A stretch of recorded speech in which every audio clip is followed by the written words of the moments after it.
আজকে আমি গেছিলাম দাদার সাথে নিউ ফোন কিনতে।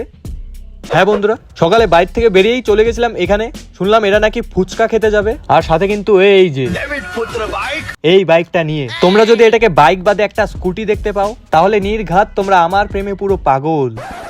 এখন কমেন্টস করে জানাও কে বাইক দেখলে আর কে স্কুটি দেখলে। যাই হোক, এরপর এভাবেই তিনজন মিলে চলে গেছিলাম ফুচকার দোকানে ফুচকা খেতে।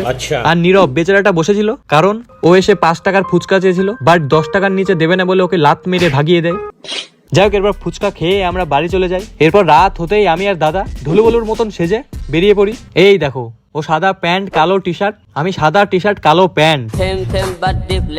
এরপর বেরিয়ে পড়ি। ফার্স্টে একটা ফোন ঠিক করার জন্য একটা দোকানে যাই। ফোনের অবস্থাটা দেখে দোকানদারও হার মেনে যায়। যাই হোক, তারপর চলে গেছিলাম আমরা একটা শোরুমে নতুন ফোন কেনার জন্য, বাট কিনলাম একটাও না। পরে কিনবে বলে সেখান থেকে চলে এলাম।